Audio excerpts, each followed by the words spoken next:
Good morning, FP.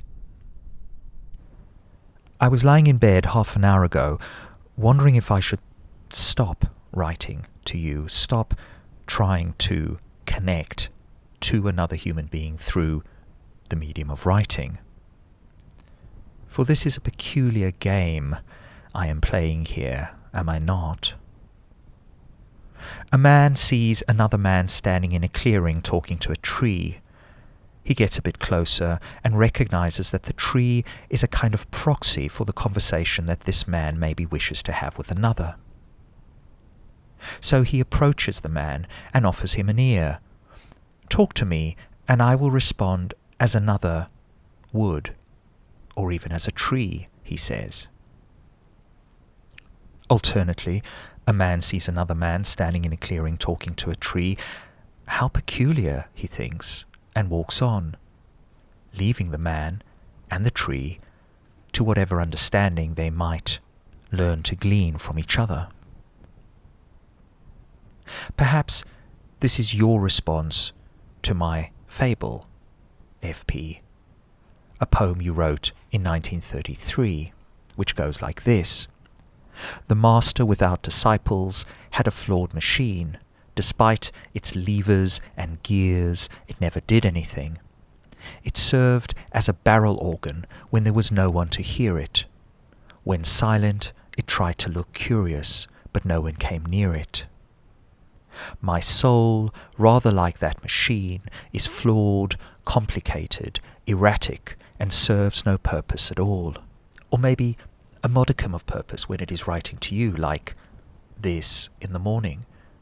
Similarly, when I'm called upon 3 or 4 times a day to be confidant and witness to those souls who seek me out as a form of succor for whatever dose of love and care I can bestow on them. In those moments, I wonder if my soul is doing God's work. I hope, I pray, especially when both Pessoas, both therapist and client, are touched by a kind of grace which can only be experienced, never explained. And yet I still feel foolish writing to you like this, my friend. I feel foolish and juvenile.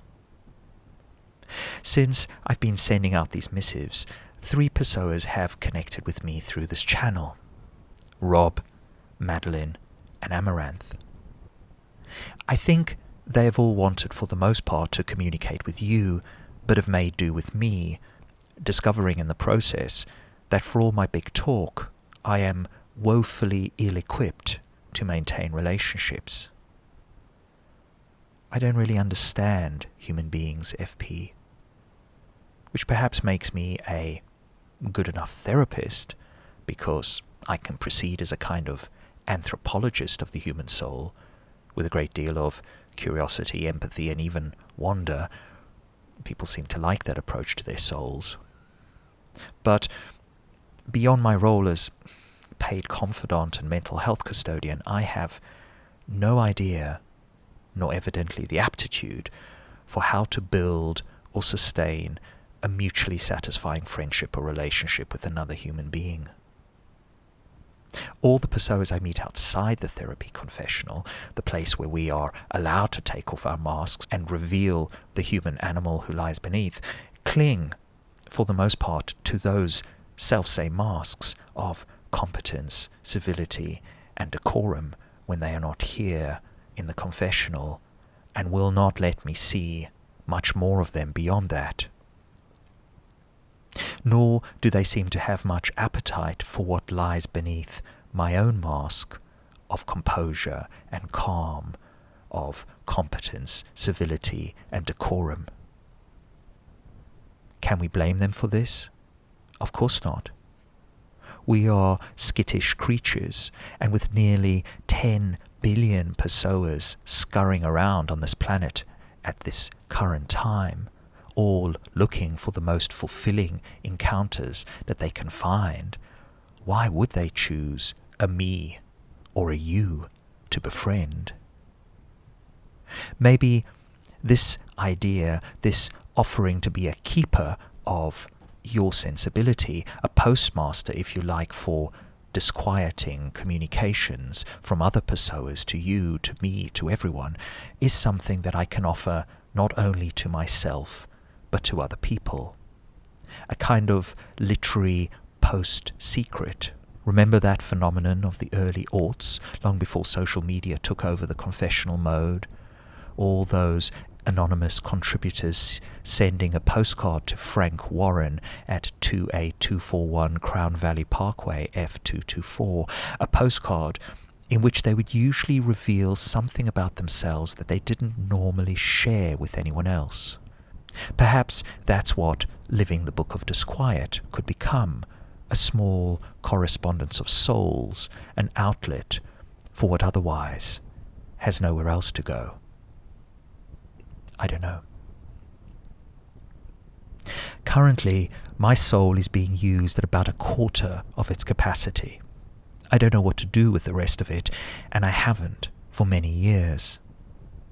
It feels utterly useless to me, to the life I have made for it. This is because I think my soul is a one-to-one soul, a sentimental soul, a transmitter soul, one that only truly comes alive in dialogue, that needs the counter-pressure of another mind to find its outline, that cannot meaningfully speak except in answer to another's voice. But the voices that respond to me are predominantly guarded, hesitant, or my own. I think the soulmate or soulmates that I'm looking for might only exist on the page. And what does that make me?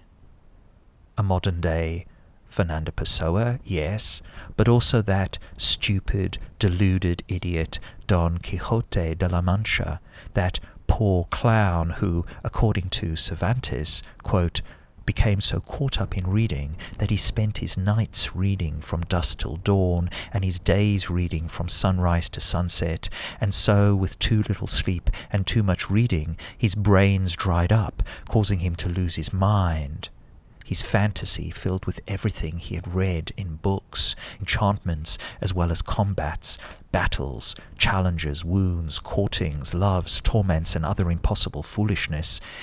And so he became convinced in his imagination of the truth of all the countless grandiloquent and false inventions he read, that for him no history in the world was truer.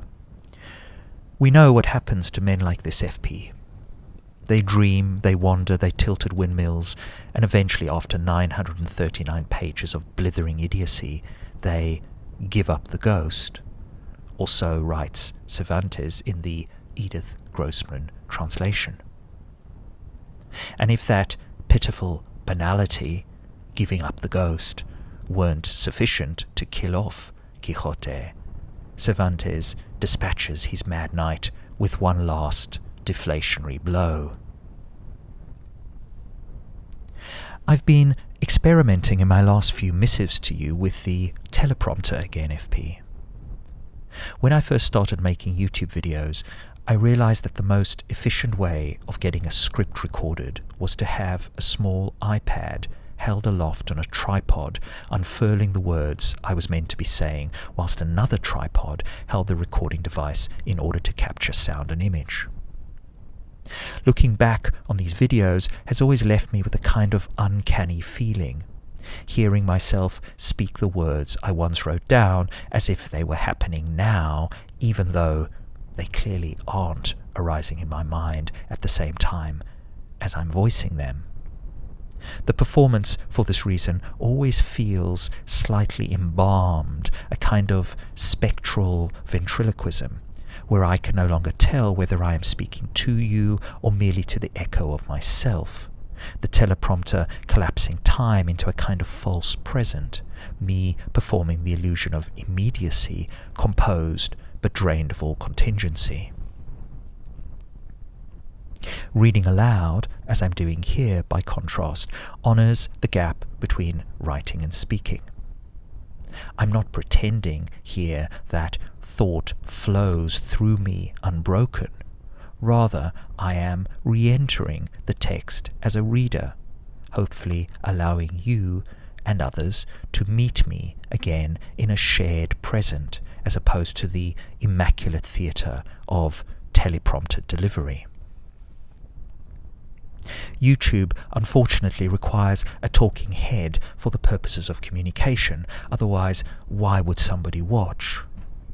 Even when we are driven by the search for purely informational content, the eye of the Pessoa tethered to YouTube needs to be stabilized, held by something, anything, so that the mind can get on with digesting the information being fed to it. Talking heads are visual anchors, stabilizing nodes for the viewer's sensory field. Without them, the scene before us threatens to drift into abstraction, the mind losing its handhold. Human faces reassure us. Someone is speaking, someone is accountable, someone is there. In our predominantly mediated and parasocial world, these screen faces substitute for teachers, friends, parents, intimates, giving us a proxy presence to quieten the primitive anxiety of disembodied language. They are a kind of psychological prosthesis, you could say, permitting the mind to process ideas without the vertigo of unmoored thought.